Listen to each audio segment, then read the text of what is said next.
यह कहानी एक छोटे से गांव की है जो एक घने जंगल के पास स्थित था। गांव के लोग ठंड के मौसम में समोसा, गरम चाय और अन्य स्नैक्स का आनंद लेते थे। गांव में एक छोटा सा चाय का दुकान था जहां सर्दियों के दिनों में लोग खिचड़ी, समोसे और गर्मा गर्म चाय पीने के लिए इकट्ठा होते थे। दुकान के मालिक का नाम था रामू काका, जो अपने साधारण अंदाज और स्वादिष्ट समोसे के लिए जाना जाता था। मगर एक रात वह समोसा और चाय का स्वाद एक खौफनाक घटना के साथ जुड़ने वाला था। यह बात एक सर्दी की रात की है, जब ठंड अपनी चरम सीमा पर थी। एक औरत, राधिका, काम से लौट रही थी। गांव के रास्ते सुनसान थे और घना कोहरा छाया हुआ था। उनके रास्ते में रामू काका की दुकान पड़ती थी। राधिका ने सोचा कि एक कप गर्म चाय पी लेती हूँ ताकि ठंड कुछ कम हो सके। जैसे ही वह दुकान पर पहुंची, उसने देखा कि दुकान में एक ही मशहूर समोसे वाला रामू काका था, लेकिन उसकी नजर में एक अजीब सी शांति थी। कोई भी ग्राहक नजर नहीं आ रहा था, सिर्फ सर्द हवाएं और अजीब सी खामोशी छाई हुई थी। राधिका ने रामू काका से एक कप चाय और कुछ समोसे मांगे। रामू काका ने बिना कुछ कहे चाय बनानी शुरू कर दी। राधिका को थोड़ा अजीब महसूस हुआ, क्योंकि दुकान के अंदर का माहौल बहुत सन्नाटा था। वह अपना मन हल्का करने के लिए खिड़की के बाहर देखने लगी। तभी उसकी नजर एक पेड़ के नीचे खड़े एक अजनबी आदमी पर पड़ी।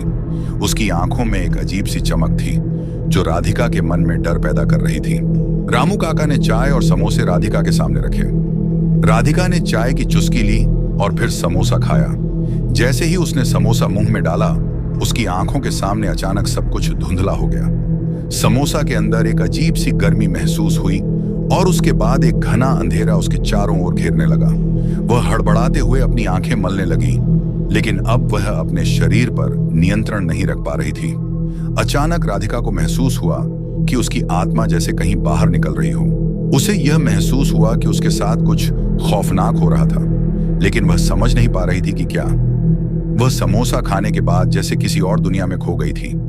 उसके सामने एक अजीब सी आकृति उभरने लगी जो रामू काका की तरह दिख रही थी, लेकिन उसकी आंखें खाली और डरावनी थीं। राधिका को यह समझ में आया कि यह समोसा सामान्य नहीं था, उसमें कुछ खतरनाक था। वह जैसे ही अपनी स्थिति को समझने की कोशिश करती, दुकान में घड़ी की टिक टिक की आवाज और धीमे धीमे हंसी की गूंज सुनाई देने लगी। राधिका ने भागने की कोशिश की, लेकिन उसके शरीर ने उसका साथ नहीं दिया। उसका सिर भारी हो गया था और वह मानो किसी जाल में फंस गई थी। रामू काका अब वह आदमी नहीं था जो राधिका जानती थी। उसकी आंखों में अजीब सी तृष्णा थी, जैसे वह किसी को अपनी जाल में फंसाने के लिए बेताब हो। वह धीरे धीरे राधिका की ओर बढ़ा और उसके कान में फुसफुसाया, तुमने समोसा खाया है, अब तुम हमारे साथ हो। राधिका डर के मारे कांप रही थी, लेकिन किसी भी तरह से वह खुद को मुक्त नहीं कर पा रही थी। तब उसने महसूस किया कि रामू काका के समोसे में कोई जादुई या भूतिया शक्ति थी। समोसा खाने के बाद लोग जैसे उसकी जाल में फंस जाते थे और उन्हें जीवित रखते हुए एक बुरे श्राप के तहत अपनी दुकान के नीचे बंद कर लिया जाता था। राधिका को यह समझने में देर नहीं लगी कि रामू काका कोई सामान्य इंसान नहीं था।